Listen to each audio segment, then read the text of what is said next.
Hello. Hi. Happy Monday. Happy Monday, everybody. Welcome back to Oddvice. My name is Kristen McAtee. And I'm Alex Coe. And this is a podcast where we talk about shit. Game of Thrones. This is a Game of Thrones podcast. Yeah. How's that going? Oh my God, you guys. I have one episode left. Are you holding off?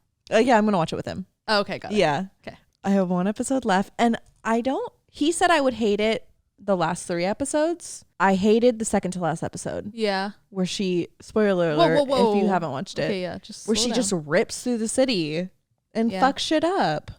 I hate her. I don't want to talk to you about this. Like, okay. I don't want to put my thoughts. I wish he didn't tell you that is what I'm saying. Like, I wanted you to go into this the same way we all went into it. Like people who watched it like live and shit. Well, I think my reaction is the opposite of his. That's what I'm saying. I wish he just didn't say anything at all. Yeah. Like let you watch it. And like, that's why like when you've asked me, I'm like, I don't know. Like you'll see. I think you'll enjoy it. Like, I don't know. Like obviously Game of Thrones watcher or not, we all know it was like such a big crisis in media for a long time where people were so disappointed with the ending. But like, I think give it a shot. Yeah. This last episode like pissed me off really. Yeah. But I have one episode left. I kind of like, there's a small sliver of me that doesn't want to watch it.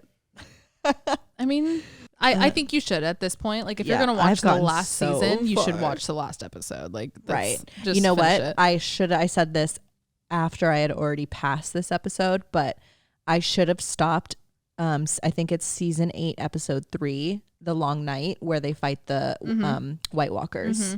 That would have been a good fucking finale, dude. Yes. Like, why didn't they just stop there? They could have stopped. Yeah. No, I've thought about that. I don't know. I've been in a whirlwind of emotions. I've been in a funk. You talk about it in therapy. God. Hey, doc. I'm really going through it. The dragons suck. I've been slayed. The dragons do not slay. The dragons do not slay, contrary to popular belief. You said that it was like one word. Contrary to popular belief. It is one word. It's like supercalifragilisticexpialidocious. Mm-hmm. Anyway, yeah, no, I'm excited to hear what you think about it. And then I'm excited to watch House of Dragon with you. Oh, yeah. Because I haven't seen that. I have seen Game of Thrones. But I've like, now I'm glad that we get to watch it together because it's been out for a minute, but I haven't watched it because like, I don't know, Alex and I feel like we need to be on the same page with what we're watching. Game of Thrones is a little different because I was like, no, you do need to watch it. I needed to watch it. And like I was there for the first like few eps, but like then I You've let her it spread before. her wings and she watched it the rest herself. But yeah, I don't know. I feel like we kind of have to be on the same page with what we watch. Maybe it's because we share a TV. I don't know. For sure. But I'm excited to start it now that you'll House finally of the Dragon. You went through it pretty quick though. Oh my God. I flew like a month. through it like a dragon. A month, right? Just about. If like month tops, which is fucking quick for 8 seasons. It's all she does. Yeah. With your free time. With Not my all she does. She fucking works very hard. But like the second you clock out, you're like, and it's like, oh. No, I've been like yelling, King in the North. Yeah. You get fired up. You're like clapping and shit. Fired up. You go, oh, no. I'm like, literally, I'm on a Zoom call. Can you please stop hollering? It's so good. Yeah. I wish I watched it with all the common folk, with everyone else. Yeah. You know? Yeah. It's a definitely a different energy when you watch. Like, that's how I felt with Euphoria. Remember when Euphoria was coming out? We were all watching at the same time. Euphoria Sundays. Like, it was such a thing. There's nothing better when, like, society comes together for one show. It definitely gives it, like, a different energy. I want to be Jon Snow for Halloween. Love that. I but feel go like my hair, manly. Yes. Go my hair. like, I'll do the sexy, facial hair. Yes. I'll get like a full get up. And like stay in character. And I have to get a sword. A Valerian a steel real sword. I'll buy it off eBay. Put a little rubber tip on the end. And I think swords are like illegal. Yeah, you can't be carrying those around. No. It's like a baseball bat. Kind of want one. Put it up on like a I would hang it above my bed hot. If it fell? Not hot. Very, very bloody. Be the red wedding. All over again. Oh, I'm obsessed. Speaking of cultural moments, there's a lot going on in the music industry right now. Right. We got new Selena. We got re-released Yours Truly, Ariana Grande. She did like little live recordings and stuff. There's a third one, Miley.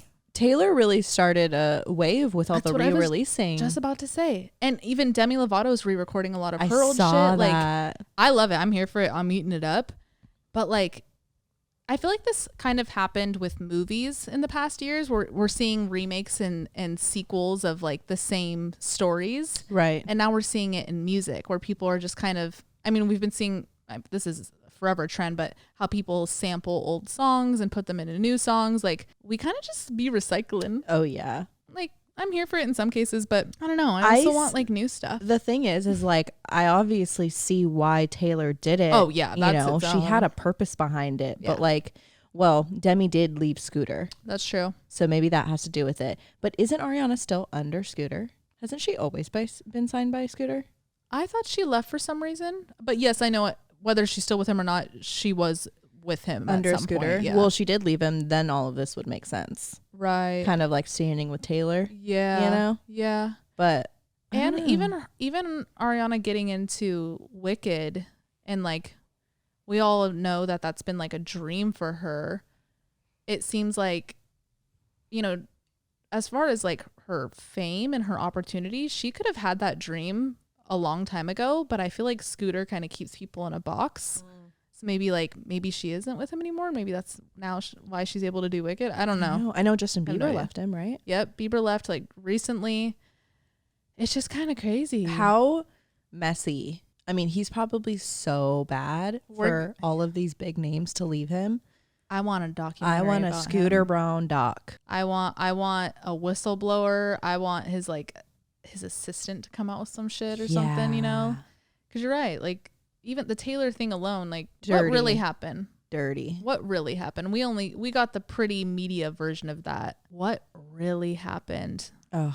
That's so poisonous to me. Like, you know, because I'm sure as an artist, like, especially think of Bieber. I mean, Scooter's been there since day one. Right. I mean, I feel like Scooter got big because of Bieber, you know, and to manipulate someone so much to be like, I believe in you. We're going to make you big. Like this is going to be next level shit, but you can't leave me. Right. Like, that's so. And then how bad does it actually have to be for that person to some jeopardize extent, their career? Right. Jeopardize their career. And then to some extent, this manager did give them, you know, the platform and a lot of the opportunity. Like, he didn't cap. Like, right. They did get really big. And he had some of the biggest names at one point. Right. And like, how bad does it have to be to leave that? Right. It's just fucking greed, man. Like, it's the whole music industry. Like, you're not only just taking like humans into this like corrupt control, but you're taking artists. Right. You're taking creative minds that are already so complex on their own, and you're taking them and you're capitalizing on them, like, and then owning it, and then literally owning their art. Right. And like, I know they obviously signed the contract too, and you know, there's a less woo-woo side of this too. Like, they're making guap, like, they're eating, they're fine, they got the fame and shit if that's what they wanted, but like, it's a cycle since the beginning of time. Like, you see these people, even like Doja right now, like, you get hella big and then you're like, what the fuck? Hold on, guys, what the fuck?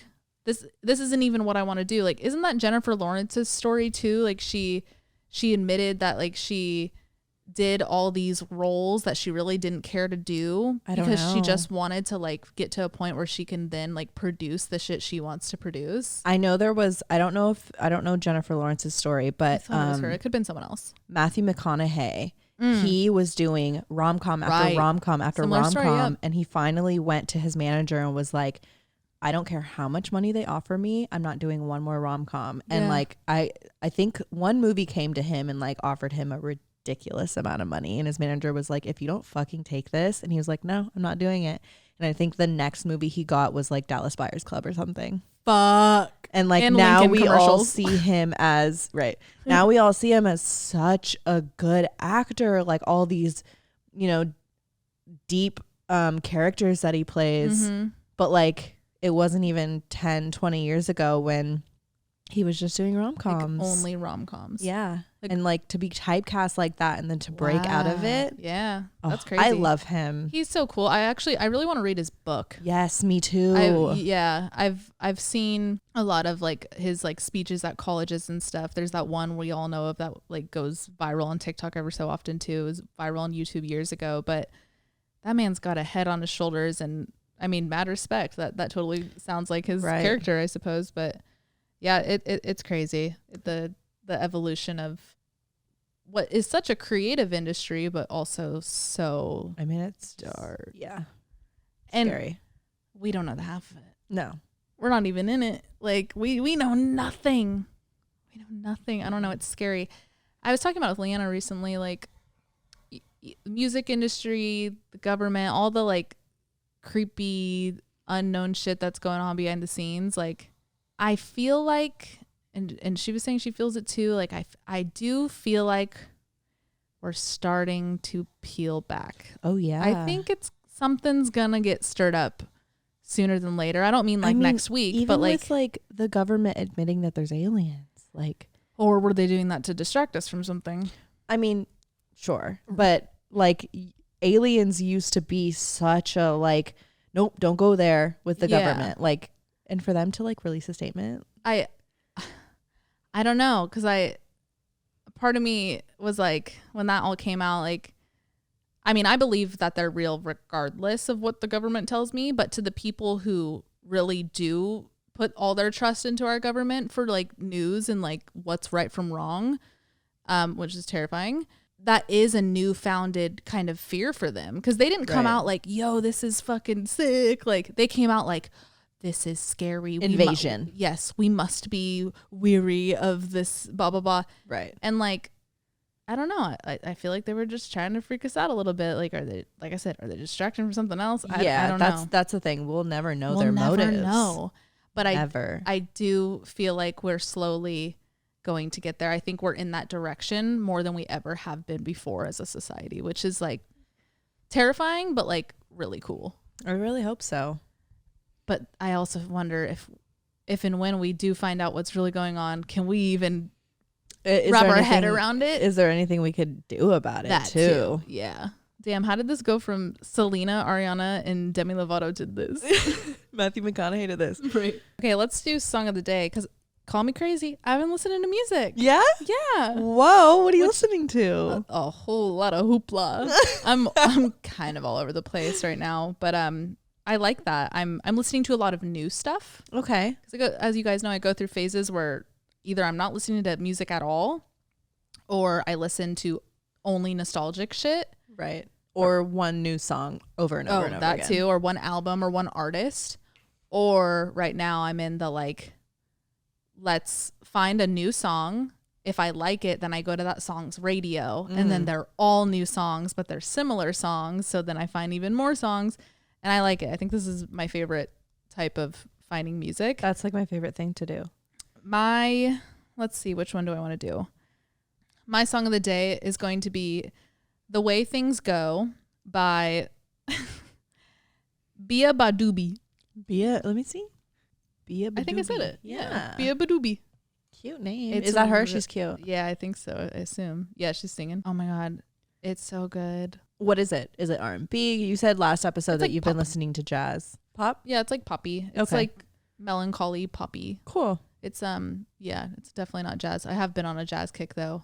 Just when I'm like trying to focus, or if I'm trying to get out of my head, because there's generally no lyrics, so I'm able to just focus on like the music rather than like my scary thoughts. Right. But no, it's not jazz. This is her. Oh. Okay, Bia Badubi is the song, make a cup of coffee for your head. I guess that's them, but with Pofu too. What are these names? Pofu, bless you. Thank you. Okay, my song of the day is Fortune Cookie by Easy Life. It's a little like Ryan Beatty-y. I feel like, did I say that? Did you? Fortune Cookie sounds familiar. Am I tripping? Maybe you sent it to me and I liked it. Maybe. I don't know. But yeah, well, I think I know the song. It's a good song. Bop. I love the visuals. I love that Spotify has visuals now. Me too. I mean, they've had it for like years now, but I will be Spotify till I die. We didn't tell you guys, but Brie tried to turn us into Apple Music listeners. Yeah, super so we don't weird. talk to Brie anymore. Yeah, she's not our friend anymore. Yeah, she's all about it. She did make a good point though, that I guess correct. Allegedly, she's no engineer, but she said it sounds better in your speakers, like of your car. Apparently, I guess Apple Music has like better masters of it. Not better, but their software when you sound like upload your better. song, yeah, they take more better parts. This is all alleged though. No, yeah, I'm making all this up. Okay, last thing before we get into today's episode, there is a cockroach underneath.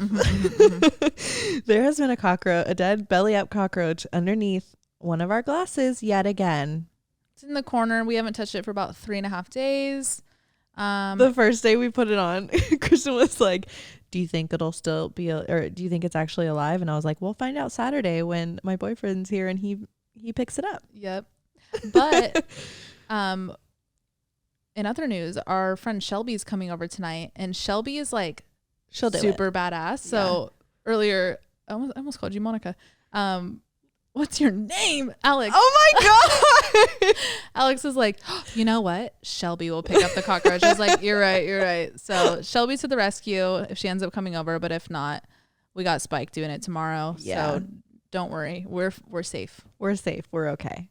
Today's episode is supported by Honey Love. Honey Love is a brand, all things shapewear, and it's now your go-to brand. So we got our shapewear in the mail. I got the silhouette bra and the superpower thong. I believe you got the superpower thong too. Yeah, I got the superpower thong and then I got the crossover bra. I'm actually wearing the crossover bra right now, and like it's so comfy. That's all a girl and wants. It's soft. And you know what? I realized I've been putting it on like over my head. Yeah, damn near. Over my head because the like waist or the band at the back is so comfortable and soft that it's not like digging into my back. And I almost forgot that it's a clasp. Yes. I noticed that too when I was holding it up. I was like about to pull it over my head. I'm like, oh wait, it's like it is so stretchy that you could, but like it is a claspable bra. Right. And I feel like sometimes with clasp bras, they're just like they're uncomfortable clunky, and they dig in. But they're so no show. Like everything's so thin. The straps are so thin. Like it goes, you can wear it under tight things. Yes. And I actually tried on the superpower thong and it sculpted my waist so nicely. I put over like one of those tight, long maxi dresses. Yes. Oh, it was like, damn. I felt like Kim K. Right? No, like whenever I wear shapewear, I feel like so confident because I feel like underneath my clothes, like I don't know, you just feel like put together. Yes. And you could still breathe in this one, which is so nice. Oh yeah, because we all know other ones where you're like can I get a water please? Like you can't breathe. But the superpower thong, it does have the boning, but it's not the type of boning that's like poking into your rib. Right. It's not the boning that pokes into your bones. Not only do they have the bras and the shapewear, but they also have tanks and leggings that are so soft and comfortable. They also have bodysuits with 360 compression and boob support, but no underwire. Oh. So it's comfortable, but not digging into you. What a dream. So if you want to check out Honey Love, treat yourself to the best shapewear on the market and save 20% off at honeylove.com/oddvice. Use our exclusive link to get 20% off, honeylove.com/oddvice. Thanks, Honey Love. Okie dokie. For today, artichoke. Okay. For today's episode, we need to do a part 2 of the general advice. We just had so many entries. We feel like we'd be doing you a disservice by not continuing and, honestly helping more of you out because we have so many messages and we want to get through as many as possible. So if you sent it in last week, there's a chance if it wasn't in the last one, it's going to be in this one. Even if we don't get to your entry, we hope that you listen through and there's hopefully something you can take from other entries. I'm telling you guys, like when we read all these, there's so much overlap and we cannot stress enough that you guys just are not alone in anything you're going through. Please take that advice and put it wherever it means for you. But yeah, a lot of you guys are going through the same thing. And as much as we wish we could take away all those problems, I'm also very grateful that we can like not only be there for you, but you guys can have this as a resource to get through it. So thank you to everybody who sent something in. Sending love, whether we get to your entry or not. Okay, first one caught my eye. Subject line says 28-year-old midlife crisis. So let's hear what this is, because I feel you. You said, hey, hi, hello. Hey, hello, hi. That's all.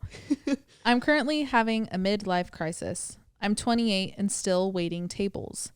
Don't get me wrong, I make more than I did working in a corporate office job, but this isn't what I want to do for the rest of my life. I feel like I'm getting to a point where I'm just too old for it. I don't have a degree because I dropped out of college. I would love to invest in properties and run Airbnbs, but the housing market is ridiculous right now, and I don't have the money to do that currently. My boyfriend and I have also talked about investing in a coffee food truck. That's so cool. Love that. But again, we don't have the money to invest in it. I guess I need advice on how to get these goals with my current job situation. I think every goal you just stated is incredibly tangible. I know it might not feel like it, but it is. And I think, at least for me, because I kind of spiral like that sometimes too, where I'm like, I have all these things I just like want to fucking achieve, but like, where do I start? That's the hardest part, is just starting and like being patient with the process. It's not that you can't do these things. It's just you have to be okay with the time it will take to do them. Right. You can go back and get your degree. I'm in a similar situation right now, as you guys know, where I'm contemplating doing it too. Regardless of both of us being 28, like, you have the time to do all this stuff. And I feel like society, and emphasis on social media here especially, really puts such a pressure on, like, if you don't blow up overnight, or if your business is not a success overnight, it's unsuccessful. And I just feel like society is losing sight of like slow and steady wins the race, honestly. Right. And I want you to remember that. I think everything you're saying is such cool things, so tangible, and we support you on making these life changes. You just need to, I'm also talking to myself here. You just need to be okay with the fact that it's not going to happen overnight. I think a big thing for me specifically is I get intimidated by big goals. Yeah. So a really helpful thing that I learned is to really chip away at this with small tangible goals that are easy to check off your list and that will make you feel like you're actually moving towards your big goal. So for example, if you do want to open up that truck or start with a Airbnb, start month by month and say, okay, I'm going to save X amount of money this month. And then this month, I'm also going to research all of these different trucks. I'm going to research like what's good for a food truck. I'm going to research like routes for a food truck and like all these things, and break up, and like the list of research thing can have 2 things on it. And then the next month, research 2 other items that will help you with your knowledge for doing these things. Because like Kristen said, it's, this isn't going to happen overnight. You just have to set smaller goals that are tangible that you could like chip away at, that makes you feel like you're actually working towards something. I love that you said that. That's actually a piece of advice Alex has given me for years that has transformed how I work, how I like attack goals, taking it piece by piece. And it seems so like duh, but it's not, especially when your brain gets overwhelmed with the goal. And I kind of feel like that's what I did with like the acupuncture school shit. Like, I just started booking tours. I'm like, let me just go see the places.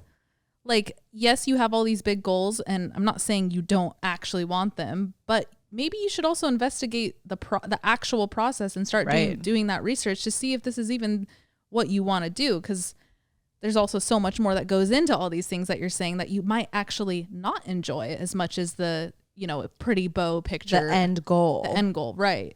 So, great advice, Alex. I think just taking it piece by piece each day and just being gentle with yourself and being patient.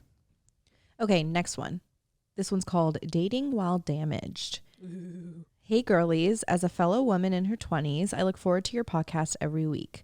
Y'all are the center of a lot of my inspiration for basically everything. Anywho, let's talk about dating while being damaged. Your girl has been in and out of flings for 3 years. I've never been the girl to be like, quote, I need/want a boyfriend, mainly because I don't mind spending time with myself. But recently, shit, I feel lonely and would love to be going on some dates and getting some physical touch. I've had past traumas with multiple men. Won't go into detail, but you get the point. And they have completely changed the way I interact with other men. Whenever I actually find a good man, my brain goes into self-sabotage mode so quick. It's so subconscious too, because after being in therapy for over a year, I understand my worth and genuinely believe I deserve healthy romantic love. Don't worry, that took a while for my brain to finally accept. I'm currently talking to a man now for a month who has been nothing but good to me, and my brain is already searching for things that are red flags. The best part, even if I notice the red flags, I excuse them because I'm so comfortable with the toxic behaviors. My brain convinces me that I deserve it. Long story short, any advice on dating when you're prone to self-sabotage or have difficulty ending things when your gut tells you to? Also, how to tell the difference between your gut feelings and your past traumas responding and taking over your thoughts. I love you guys, and you are such a genuine and kind souls. As someone who is going to be a therapist, I'm so grateful women like you are spreading such open-minded messages to the internet. Thank you. No need to keep anonymous. P.S. Do people actually know how to spell anonymous without spell check? Actually, I do not. I couldn't tell you. All my love, Steph. Okay, bear with me here because this makes a lot of sense in my head right now, and I'm going to try and spit it out. But going off your last question where you said, like, how do you tell the difference between your gut feelings or your past traumas? Like taking over. I do this thing where, like, is the situation mirroring a past traumatic situation? Don't take that so literal. I mean that with even like the way it's making you feel or the side of you that it's, bringing out of you. Or does this person or people that's also involved with this current situation, are they similar to these past people? That's when, yeah, for sure, you're fucking triggered because it's a photocopies cycle situation that happens to a lot of us with unresolved trauma. Yes, it probably is that. As far as the gut feeling, we talk about this all the time. I think we said this last episode too. The gut feeling isn't going to give you that anxiety and that kind of like, worry. Oh my God, fuck. Is it happening again? If it is that, then your gut tells you in a calm way. I'm telling you guys, like, your gut, I could cry. I'm going to cry. Give me a sec. Your gut will not lie to you. Like, it's okay. Listen to your gut. If we have to say it every episode, I don't care. I will do that for people because people need to hear this, especially women. Like, women have a natural gut superpower. And if your gut is firing off and it's in like a calm way, like, oh, please tell me you know what I mean. If it's calm and firing off, it's right. Mm-hmm. No ifs, ands, or buts. I was in a situation recently where that happened with my gut, and I was 100% right. In the moment too. In the fucking moment. Your gut fires off when you need to be. It's not even like it wants to make you frantic. Your like low, calm gut feeling is just a little twist that kind of like sparks your brain, and it's a tap on your shoulder. It's a tap on your shoulder that says, hey, something's off right now. Yes, exactly. And it's a calm thing, even though what's off, I put that in quotes, what's off might be fucking crazy and something you'll freak out about later.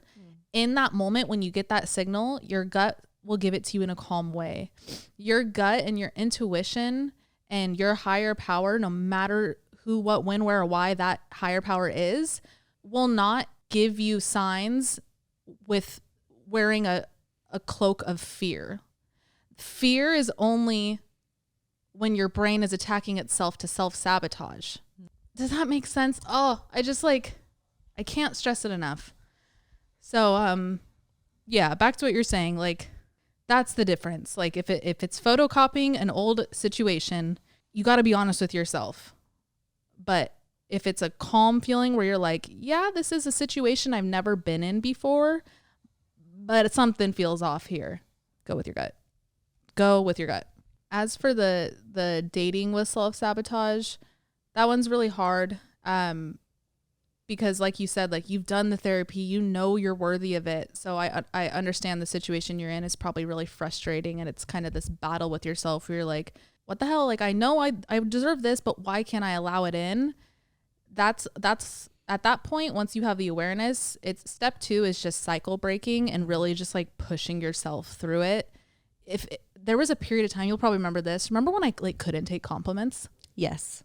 And I literally, my therapist was like, when people compliment you, say thank you. You don't have to go in. You don't have to even compliment them back. Because sometimes I used to feel like I had to do that too. Just acknowledge it and take it in. So whether it's a compliment or someone just like even like showing you affection or whatever it is, remember, keep reminding yourself, even though you say you know it, it's a constant reminder you'll need for the rest of your life. You are worthy of it. But step 2 is just literally forcing yourself to receive it. I feel like this is just like a version of exposure therapy. Yeah. Where this is just like the practice part. Yeah. Like you put yourself out there and you're going to be going on these dates. You're going to slowly see this pattern of yours break, especially while you're working on it in like actual therapy. Perfectly said. Okay, next one. The subject line says, is it love or lust? Ooh. Hey guys, it's Ash. So I'm going to go straight into the story. The guy that I was hooked on 2 years ago confessed his feelings for me last night. This man was introduced to me 4 years ago by a mutual friend. The second I met him, I knew he was going to be special to me. We ended up becoming fuck buddies and doing the runaround for 2 years. I always wanted more, but he always told me that he didn't want anything. We would go on spontaneous adventures together, such as camping on a racetrack for a big race day one time. That's fun. So cool. Rugby games, or simply driving and dissecting music. I ended up ending things because I continued to be hurt and basically was told that I wasn't good enough, you know? Well, fast forward to this past weekend, I ended up seeing one of our favorite artists in a pop-up concert, and I sent him a video. Mind you, have not talked in 2 years. After sending the video, I get a phone call at 3 a.m. This never goes good. No. We stayed on the phone until 5, just catching up on life. The following day, yesterday, he asked if he can see me, and I, of course, agree. I end up going over that night, expecting the usual, but end up hearing about how he wants to settle down, and he wants to settle down with me. Whoa. Asking about what I want in a partner, what he can provide, how he knew I was going to be special to him the moment he met me, that I've always been the one in his mind, that he wants to marry me. Everything I wanted to hear years ago, I heard last night. I'm not the girl I was 2 years ago, but man, it felt so nice to hear all of this. I'm honestly mind fucked because of course I still have a little feeling for him and he brought it back out. But why now? Why 2 years later? What if I wouldn't have sent him that video? What do I do, you guys? LOL. What do y'all think? Thank you in advance. Y'all amazing. Y'all are beautiful. Give Link some huggies. Oh. Kindly, Ash. I have 2 words. Taxi theory. I have 2 more words. Fuck that. Sorry. Oh, really? Yeah. I was going to say go for it. No, I think it's a little rash. It'd be one thing if it was like, I want to be back in your life. Sure. Like that does just take one conversation to say that. But to be like, I'm ready to settle down with you when you haven't spoken 2 years. Yeah. It's a little rash. I think there's a reason that you sent, I'm going to be devil's advocate real quick. No, please. I think there's a reason that you sent that video. And I think since you guys have clearly had this great connection for the past 2 years or when you guys, like since you guys first met, and it seemed like timing was the only issue for him. Like you got to move on and you did your own thing and timing was bad for him. But if you were single and you like still have some kind of emotional and romantic ties to this man, I do not think it's a bad idea if you say, okay, I'm not committing to anything right now, but the door's a little open. Yeah, like if you are going to entertain this, definitely take that approach. Like don't go balls to the wall with him like he's trying to do right now. You don't know how much he's changed in 2 years. Like he could be a completely different person, you know, which is a huge possibility. Yeah. But I think if you were just like, yeah, you know, let's go on a date. If you are in that time, like, or if you are in that like spot in your life and you know he just fully confessed that he is, I don't see why you can't explore something. You can, yeah, I mean, by all means, you can do whatever the fuck you want. But like, yeah, go on a date. Just like protect yourself and keep your feelers out as always. I mean, regardless of the date, you should do that. I don't know, but something that stuck out to me was and you said basically told that I wasn't good enough. What's that about? Was that something that like happened between you guys? Like, did he tell you weren't good enough at some point? Because if so, and if he's ever even made you feel that way, like, was that resolved or was that something you've internalized? Because now I don't want you to resent him if you guys do end up fucking settling down together. You know, I'm not saying like it's impossible, but given your past, if there's anything about your past, like connection with him that you don't want again, like that needs to be communicated from the jump. Because right now, I guarantee his mindset is like, he's going to get the same version of you. Yes, exactly. He's going to get the same version and all the things that, I mean, it sounded like you, even in the past, you were like, hey, I'm into you. And he was like, nah. Like the ball was in his court for so long that I don't want him to like feel like he has like that control over you by any means. Now that he's going to be the shot caller, like boom, now you get to be together. Like, you know what I mean? Just be mindful of it. Yeah. I don't put your feelers out there. I don't think this is like a terrible situation, but yeah, I would love to know what you mean by the being told you weren't good enough. Yeah. That's kind of poopy. Okay, next one. This one's called Roommates to Lovers with a question mark. Hello, guys. Hello, guys. Hello, guys. I wish I could have you both in front of me right now. I need to talk. I missed this week's Monday Advice episode, but I'm hoping you guys continue it on the Friday Patreon. Well, we did continue it on Friday, and then we also are continuing it today. So here's my dilemma. It's going to be all over the place, but I'm going to try my best to stay on track here. Okay, here we go. So I've been friends with this dude for the past 10 years. Him and I met in high school. We were in the same friend group and would hang out pretty much every day when we were 15. Our personalities just clicked, and we've always kept in touch no matter where life has taken us over the years. We went through our party days together, our, quote, adulting stages, etc. He's the show up at the hospital at 1 a.m. after I got in a car accident when my own boyfriend at the time didn't kind of friend. Oh, got you. Okay. We're both Leos. Our birthdays are 5 days apart. Both very go with the flow kind of people. We are very, very similar people with the way we look at life. Now, he's 26 and I'm 25. We both had family things going on and needed to get out of the places we lived, so we said fuck it and moved in together. And honestly, I've always been obsessed with new girl, so moving in with a guy seemed really fun to me. And knowing how similar we are as people, I figured it would end up being a good situation. And things have been going so well. We really just work well together as people. We're great at coexisting. But then, about 3 weeks ago, I went up to Maine with 2 of my girlfriends, and my roommate ended up coming as well. We had so much fun and drank way too much tequila. On one of our tequila escapades, I ended up sleeping with this man, which isn't out of the ordinary for us. A lot of our wine nights have turned into us sleeping together, but we usually just go on with our lives afterwards. We just go back to normal. But this time, this man decides to confess his love for me the day after sleeping together in Maine. And for the next 2 days, we pretty much cosplayed being in a relationship with one another. We then left Maine and things kind of went back to normal for like a week. But since we fucking lived together, things are just so different and have transpired into more. Things pretty much went from normal to, am I like dating this man? We ended up having sex a lot after that Maine trip, and he's been texting me throughout the day now. We've gone to the movies. We sleep in each other's beds. We make dinner together. He comes out to the bar that I'm at with my friends. He brought me to his family cookout. He asked me to come to California with him and his brother in September. We text each other to see when the other is going to be home. We are constantly touching. Things have progressed. It's interesting. We have never entered this kind of territory. I was in a 5-year relationship. He's been in relationships over the years. We've always been very open about our sex lives to one another. Not in a weird way. We've always just been so close. He was pretty much having 3 girls over a week for the first month we moved in together. I was talking to another guy. He's seen me go on dates since moving in together. But out of nowhere, things just switched. It's so scary and weird, and I haven't even had a moment to think about it. Like, what is going on?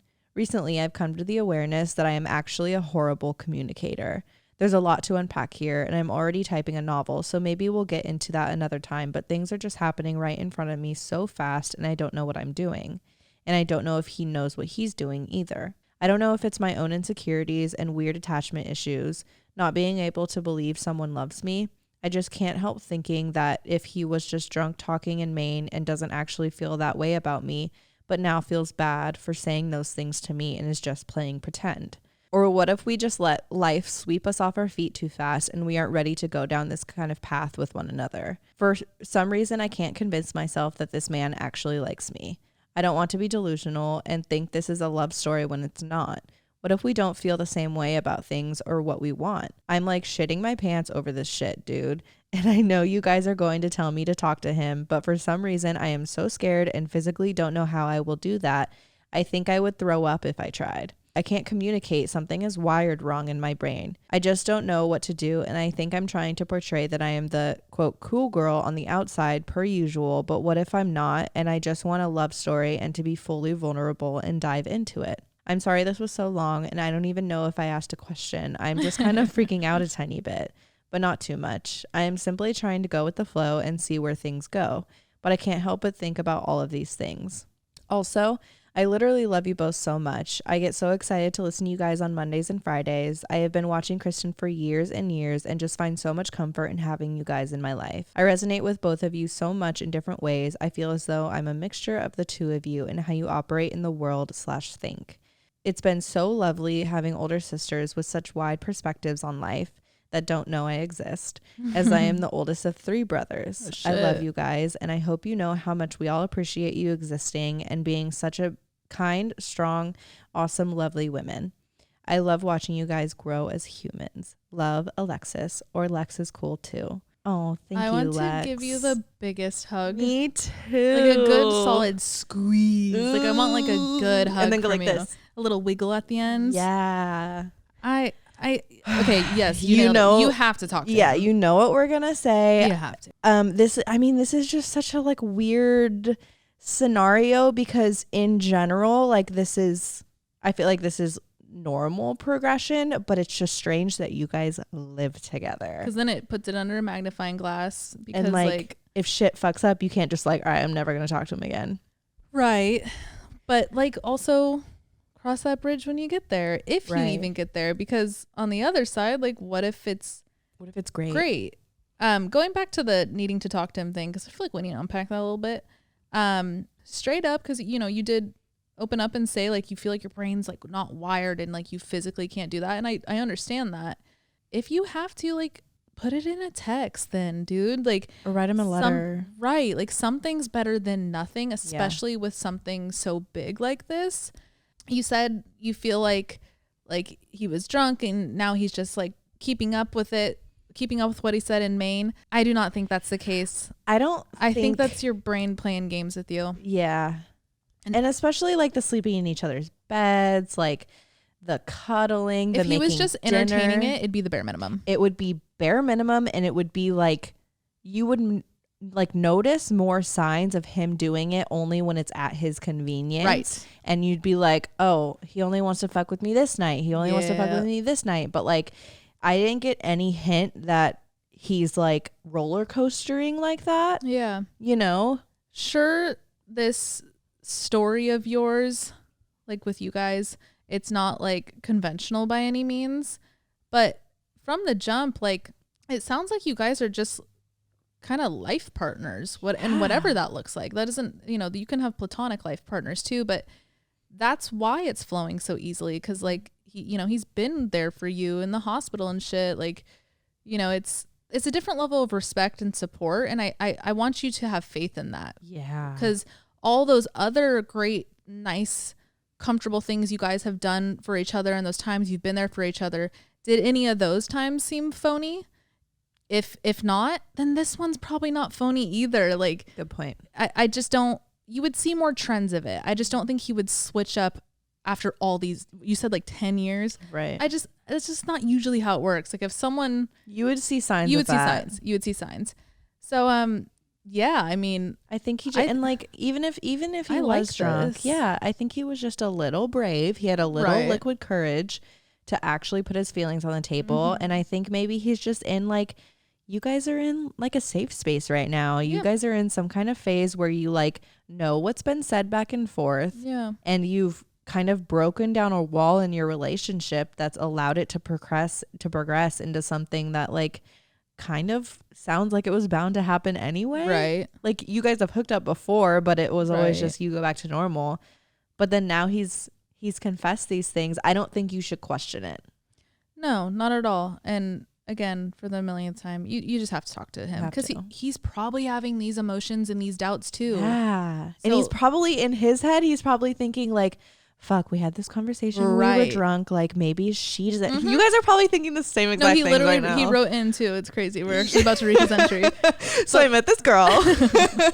But for real, like I promise, I know it seems impossible to bring it up and it's so much easier said than done, but the anticipation of bringing it up is the hardest part. Yes. The second you open your mouth in front of him or you send the text or whatever, however you want to do it, you are going to feel not only so relieved and so good, but I guarantee you're going to be incredibly validated. Humans are pretty simple in that to where I just know he's having these same thoughts. This episode is also sponsored by HelloFresh, and I am so excited they are a new sponsor on the show. And if you guys know, I have personally been a fan of this meal service for literally 5 years at this point. If you don't know, HelloFresh is a meal service that delivers fresh, pre-portioned meals to your doorstep each week. What I love about HelloFresh is that you could select from 40 chef-crafted recipes each week. So all of your dinners and your meals can all be so exciting and fresh. And so different. They also have so many different types of boxes to choose from. They have fit and wholesome, family friendly. They also have these quick and easy 15-minute meals, which I love because we all know the nights where you just want to throw on like Love Island and not be in the kitchen for that long. So, you're not sacrificing quality and flavor for a quick meal. If you guys have been listening to us for a minute, you know that Kristen is the chef of the house.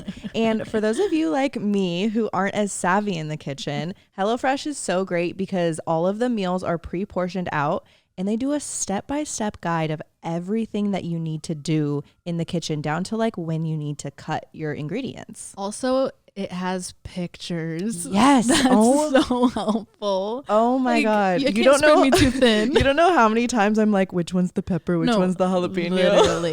Yes. So there's pictures. It's all laid out for you. It's pre-portioned, like Alex said, which also leads to less waste. You're not overbuying and only using a sliver of the, cabbage that you bought. So I love that. There's no waste and the quality doesn't sacrifice. So if you guys want to check out America's #1 meal kit, go to hellofresh.com/50oddvice and use code 50oddvice for 50% off plus free shipping. Again, go to hellofresh.com/50oddvice and use code 50oddvice for 50% off plus free shipping. Thanks HelloFresh. Okay, next one. The subject line says, my best friend's unhealthy obsession with me. Oh, God. Get in there. Hello, my ladies. Hello, my ladies. Please keep anon. Okay, every time you guys say anon, I think of like garlic naan. And I think of like a single naan, anon. Every single time. We're going to turn you into naan. Yum. Okay, you said... Firstly, I want to say I adore you both so much. You're legit both the big sisters I've never had and can't thank you both enough for all you've opened my eyes up to throughout the years with your knowledge and just being absolute baddies. Yeah. Woo! Thank you. Okay, I'll try and make this short and sweet. My best friend of 10 plus years is becoming more and more obsessed and clingy with me over the last few months, ever since I got into a serious relationship. Okay. We would normally do a lot together growing up and still do now, but now ever since my partner has come onto the scene, she just will not take no for an answer in any context. Interesting. She tries to fit me into any gap in her day, 7 days a week, as she says she can't be left alone due to her own personal reasons at home. Oh, yikes. When I say I can't hang out, I try my best to reschedule or find another thing to do on a different day, but it almost always ends in massive arguments. I would say weekly at this point. It's getting to the point now where I'm actually afraid to tell her I'm hanging out with my partner and looking for excuses to give anything other than seeing my partner, as she gets so aggressive and almost defensive if I say we're spending the night or vice versa. She's never been like this in any of my past relationships, but it's so beyond suffocating. She has tons of other friends too, so it's not as if I'm her only friend. It's like she's completely obsessed with me and has latched onto me so much more than before, but it's so overbearing it's pushing me away. If I say no to hitting up a club or last minute plans after work, she absolutely freaks out and turns it into such a big deal of how I'm the one losing everyone, when it's so far from true, as I make sure to spread my time carefully between my partner and friends and at least see them once every week or two when we're all available. But no matter what I do, it's never good enough for her. She's the kind of person who will just not take no for an answer and is very difficult to have any form of serious conversation with, as she has such a victim complex in everything and will turn it around into how everyone should feel sorry for her because of how she was raised. She doesn't seem to understand we're all in our 20s with careers and can't fit each other into every waking second anymore. But where we can, we absolutely will. She always, or what?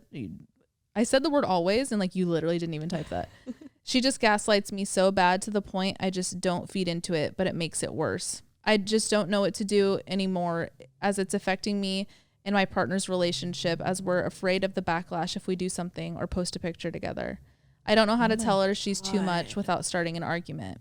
Thank you, girlies. I adore you both and really, really need some advice on what the fuck to do next, because I feel like I'm going insane.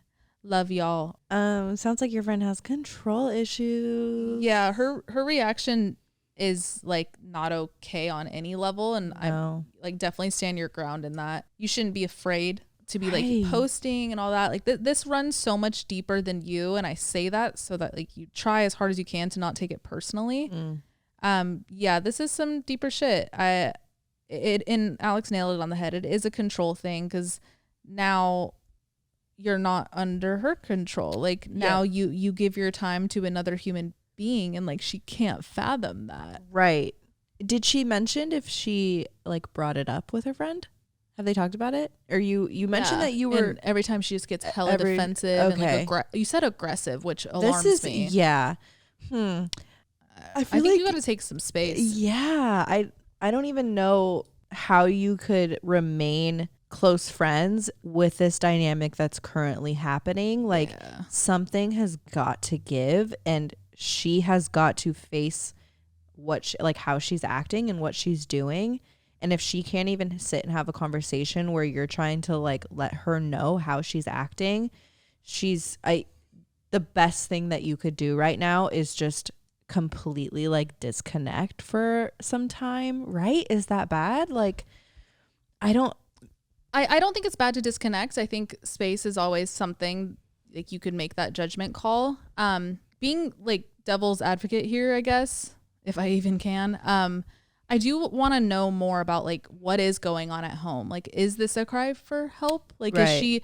I'm not saying her being aggressive and all that is okay, but like, is she doing this as a cry for help because like she actually cannot be alone? Like, you know, I never want it to be like, if you're going to take space, at least figure out that detail first. Make sure she's okay, you know? Okay. Next one. This one's called Dealing with the Haters. Hey girls, longtime listener, first time emailer. I've loved getting to know both of you through the podcast and Kristen's videos. You both are cool chicks with good vibes. Good chicks. Oh, please keep my comment anon. So I recently started a new role as the innovative manager for a climate think tank. Cool. Sick. I've been studying and working on climate for many years, but this is my first big girl job where I have real authority and influence. I'm working on a range of complicated climate topics, some of which can be controversial, both from the left and right side of the political spectrum. Working in sustainability is my passion, and my career is motivated by my love and concern for our planet.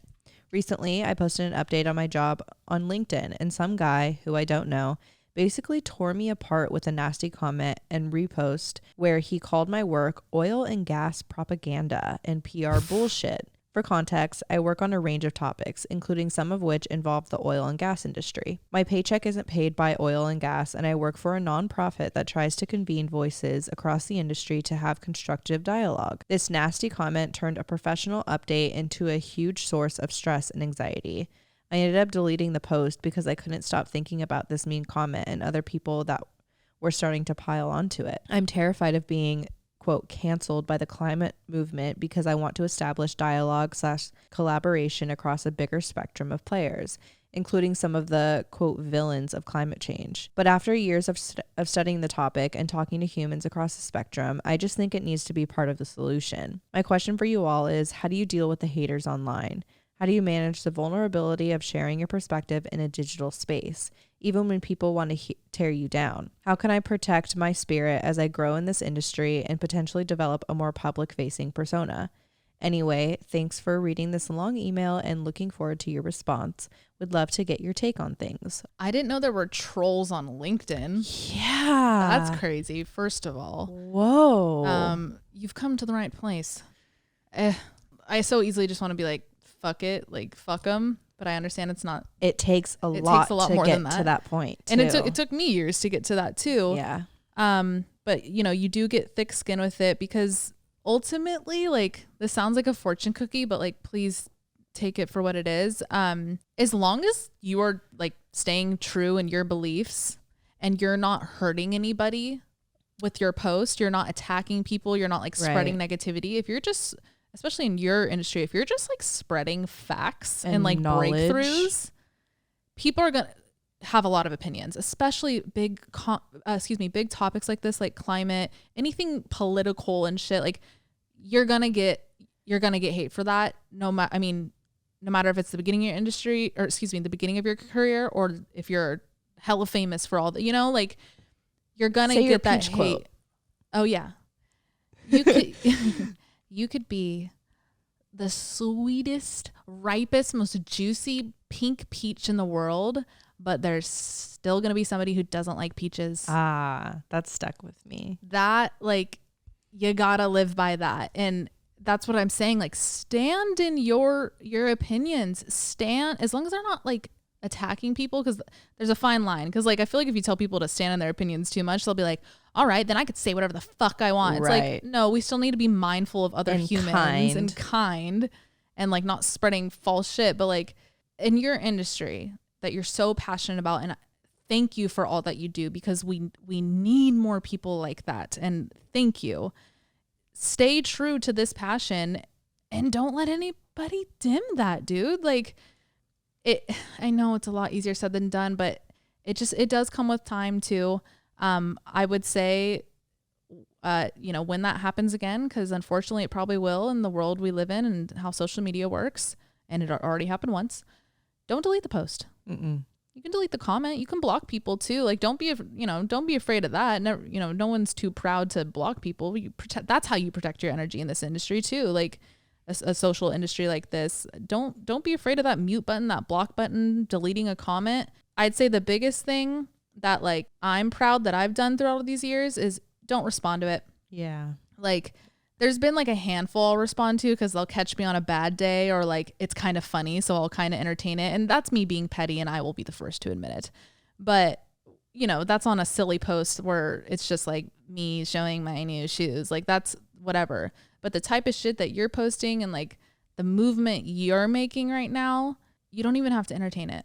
Like, just let them talk in the comments then. Like, fuck it. It'll boost your engagement. Let them do it. Like, right. Fuck that. And what I've noticed is a lot of these trolls are literally just out there to get your attention. Yep. There's been a few hate on my shit, and yep. I'll respond. And the second I respond, they go, oh, I didn't think you would respond. I didn't think you'd even see this. So you're just out here typing all of this hate and like spewing on a picture of me. That's for fucking deeper reasons of that person. Yeah, like there's just people out there who are doing it just to get their voice out there for some weird egotistical reason. It has nothing to do with you. It has nothing to do with, like your passion behind what you're doing. So like protect that. Like Kristen said, protect your passion. Don't let one troll on the internet fuck up your passion. You've worked way too hard for this. You've put hours and hours of energy and research and blood, sweat, and tears and emotion.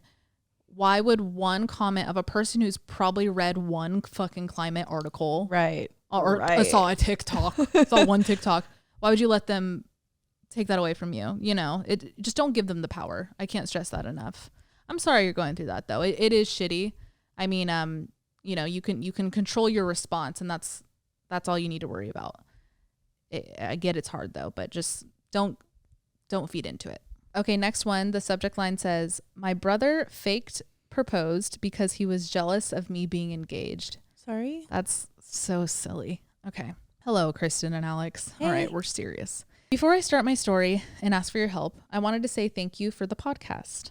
I started listening while I was at university and found listening to your stories and advice calming and a nice distraction from the stress of essay writing and projects. I now listen on my way to and from work as a way to start and end my workday. It has become a regular part of my routine. Oh, I'm so happy. Thank you everybody for these, like, before you get into your literally like life problems that you trust us with, you all start with this kindness and thank you. Like it means the world to us. It makes us smile.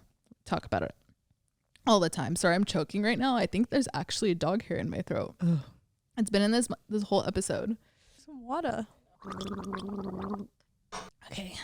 That's actually the first time that's happened, surprisingly, with her shedding. I've never had it like in my throat like that. In your throat? It probably got sucked up from the mic. Oh my God, it for sure did. Yeah, I'd be like breathing over here. I'm like, this mic is gross. Okay, let's get serious. You said, anyway, to the lovely story. To start, I am the oldest of 3. I have a younger brother who is 19 and a younger sister who is 16. In the past couple years, my brother has started to become the favorite child and gets away with a lot of things. Lots of underage drinking, having to be carried home because of how drunk he was, and spending quite a lot on my parents' credit card while at university that was only supposed to be for groceries. To add to this, my family is from the US, but we moved to the UK 7 years ago, so my parents were a bit confused with the change in the age to drink here at first. So they were a bit more strict with me when I turned 18. That makes sense. About a month ago, my boyfriend proposed while we were on holiday in Greece. It was lovely and sweet. We told our families, as the oldest grandchildren on both sides in my family. I am the first to experience this. My family was very excited, and most conversations now with my family are about wedding things, and everyone is super excited. Last week, we went on a family holiday. It was a cruise with my immediate family and one of my aunts, uncles, and 2 oldest cousins. My grandmother was supposed to be on the trip, but 3 weeks before the trip, unfortunately, my grandmother could no longer go with us because of health reasons. Annoyingly, it was too late to get refunded for her portion on the trip, so my parents decided to invite my brother's girlfriend on the trip to fill the spot. I'm not sure if you would have had the same thought as most other people who knew about the situation, but why was my fiance not invited was a frequently asked question, and my extended family was very confused with the decision. I'm not sure why, but I think it has to do with my brother being the favorite. The trip was 10 days in total. We had a mix of plans, but for the most part, it was good. A lot of wedding talk and jokes about what they could all do in the wedding, but also normal conversations. On the 5th night of the trip, a few of us noticed my brother's girlfriend wearing what looked like to be an engagement ring on her ring finger. We were all confused. My aunt and I were talking quietly about it at dinner when my sister also noticed and said that it was apparently a fake ring my brother got her as a joke. That's fucked up. But that she usually didn't wear it on that finger. This was not the last time we saw that on that finger during this trip. Throughout the trip, we had the chance to get photos done, and in every photo, she's wearing it on her ring finger. Oh my God. We also watched her move it to that finger multiple times for photos. Damn. Well, on the last night, my brother and his girlfriend went to get more pictures done and decided to have a fake proposal to get pictures of it and hopefully free drinks from people around them. Oh my God. What the fuck? This isn't like saying it's my birthday at a restaurant. Right. You can just like do that. My family was not around when this happened, but about an hour after, my brother does this. He comes to join our family to brag about fake proposing to his girlfriend. Obviously, I didn't find it very entertaining. My sister thought it was rude, and my aunt thought it was disrespectful as he did it to get drinks and attention from people. My parents, on the other hand, thought it was a lighthearted joke and didn't see anything wrong with it. I don't know if I'm overreacting, but I just felt it was a bit of a rude thing to do a month after your older sister actually gets engaged, and it came off as if he was jealous of the attention my fiance and I have received. To add to this, my brother and his girlfriend have only been dating for 9 months. I know some people get engaged quite early in a relationship, but this was a fake proposal that he planned. Sorry for such a long story and for asking about such a specific situation. Do you think I have overreacted to the situation? And do you have any advice on how to deal with this? I'm not sure if I should tell my brother about how it made me and some of our family feel, or if I should leave it as it has already happened. Lastly, my brother has also asked me to invite his girlfriend to wedding dress shopping and other wedding planning things. But after this, I feel a bit uncomfortable with doing so. Do you ladies agree with not inviting her to these wedding planning things after doing this? Sorry again for the long message. Please keep anonymous, and I look forward to hopefully hearing your advice. Many thanks. Yeah, she shouldn't come. No way. Also, that's your shit. Like, you're supposed to bring your girls and like the it's people your you decision. Want. Right. Like, unless you were like tight with her, which like she's brand new. It's been 9 months. Like, no, don't bring her. But I'm on your side about this. I think, you know, this is your blood. This is your brother. So if you feel like it's out of jealousy, it probably is. Like, you know him better than we can ever get out of you writing in an entry. So I'm gonna go ahead and assume that like your judgment is right here. But yeah, his actions definitely support that too. You're not pulling that out of your ass is what I'm trying to say. It seems like he's very young. You said he's 19 and that's also just very much like a 19-year-old thing to do. I feel like for attention, like, and he's the middle child.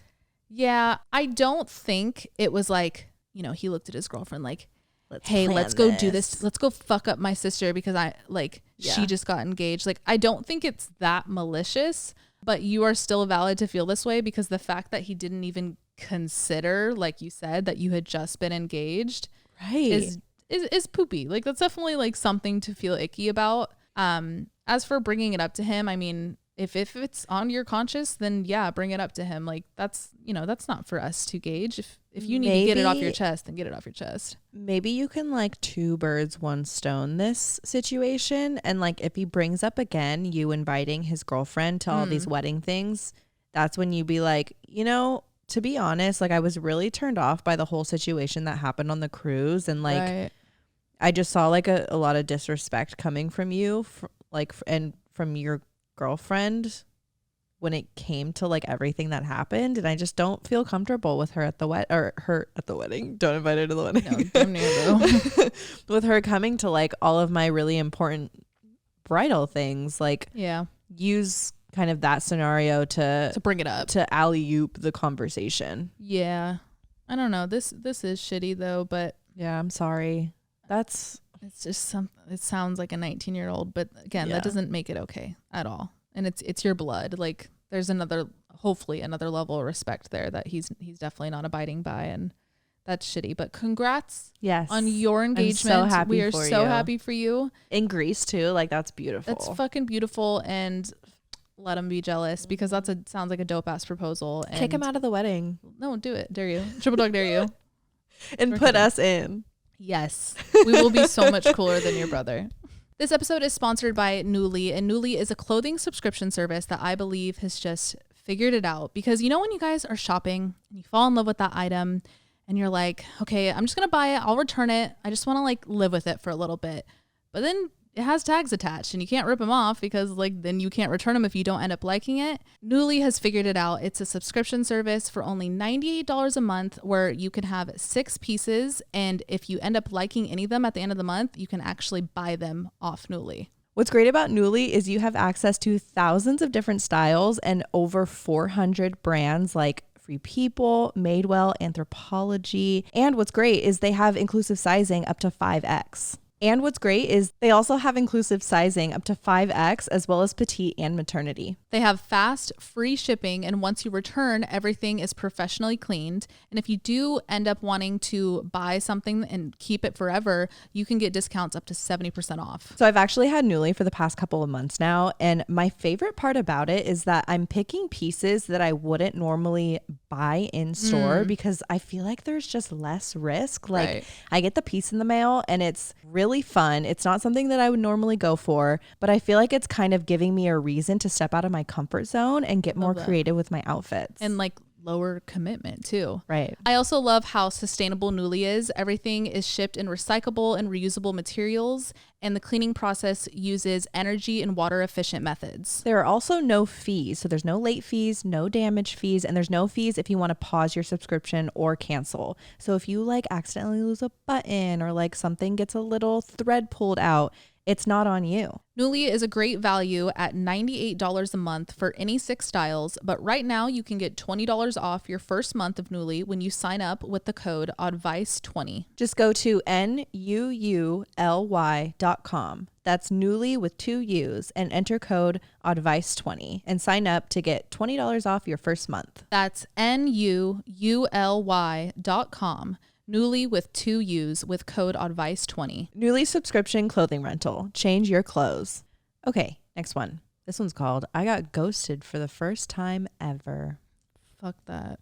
Hello, ladies. To start, I've been following Kristen for years, since the Vlog Squad years, and absolutely love the podcast. You guys are the best big sisters I've ever had. Oh, thanks. I recently started seeing this guy that I met through our mutual friend. He was my dream guy, everything I ever wanted in a man. He was, and we connected instantly. He asked for my number and invited me to dinner. I ran into him at the beach the next day, and we texted all day. We decided to hang out a few days later, and it was perfect. We ate ice cream and walked around the city. That night, when we said goodbye, he told me to come to his game the next day. He's an athlete, and I wasn't sure I could make it, but he really wanted me to go, and I really wanted to see him. I said I'd see if I get out of work at a reasonable time and let him know.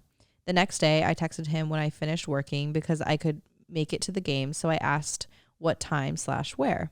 No response. I wasn't too alarmed considering he was terrible with his phone, but the hours went by and still no reply.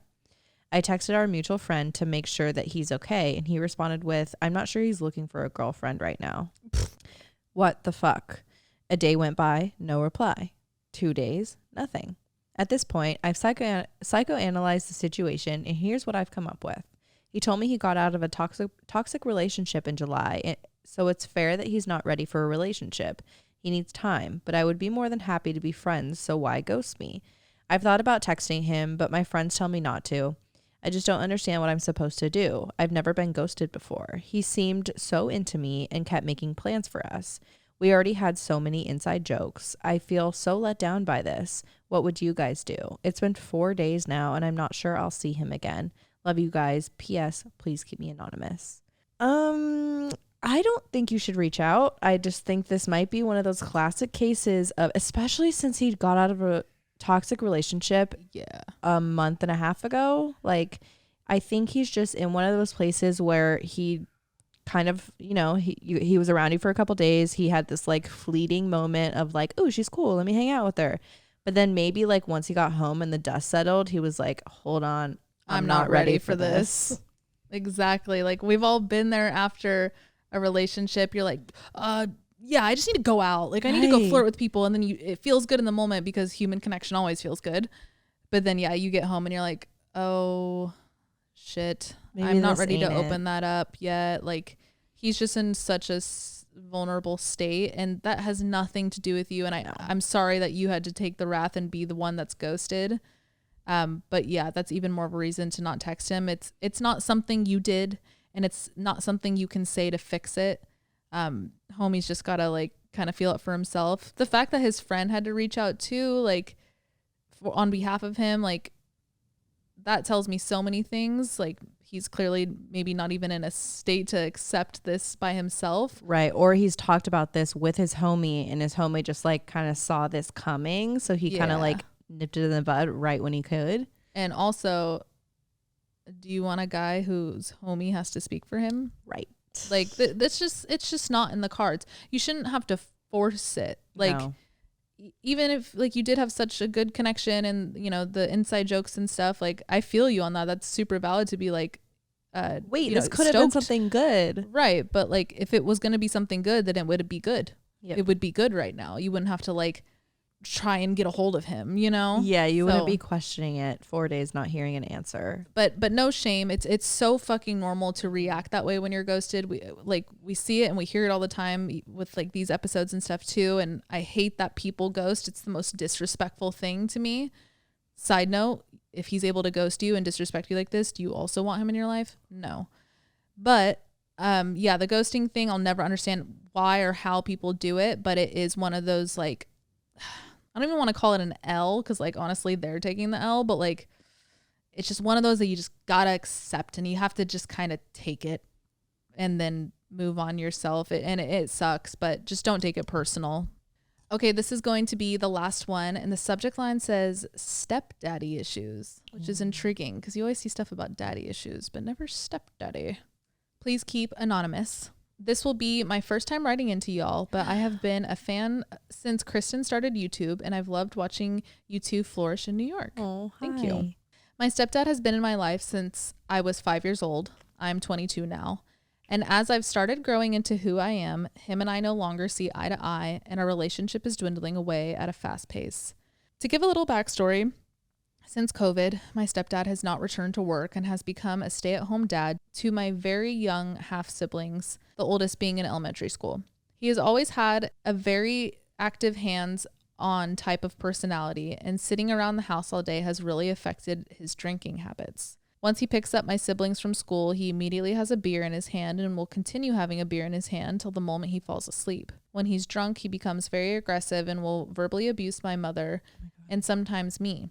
Because I am old enough to understand what's going on, his actions have really started affecting me and the way I see and respect him, or lack thereof. Now to get to the juicy stuff. On his birthday 3 months ago, he became extremely drunk. It was just him and I watching a movie in the living room when he began to belittle me and tell me how selfish, ungrateful, and rude I am out of nowhere. Mind you, I'd like to say that I am extremely selfless and tend to put other people's needs before mine. I won't go into too much detail about how the night went, but I will say that because of his actions and verbal abuse, I decided to leave in the middle of the night when he was asleep to my dad's house because I couldn't take it anymore and haven't been back since. Because of my decision, it has really put a dent in my mom and I's relationship, and I've been putting in a lot of work to rekindle the relationship with her. My stepdad and I have yet to mend any sort of relationship, and to be honest, I could care less.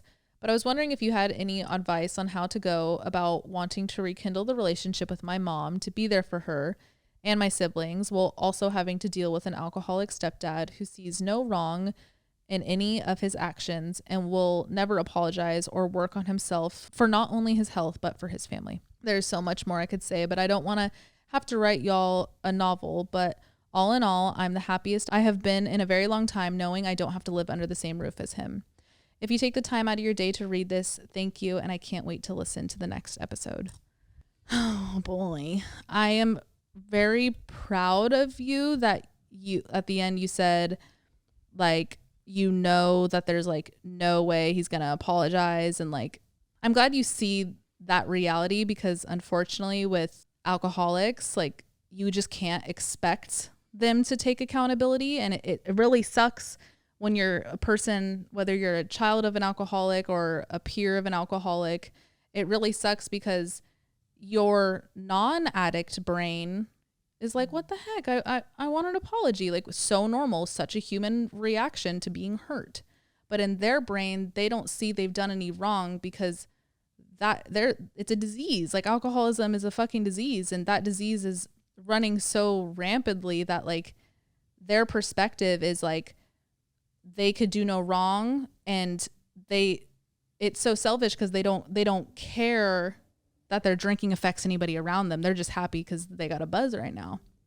So I do want to acknowledge like that's really big that you recognize that.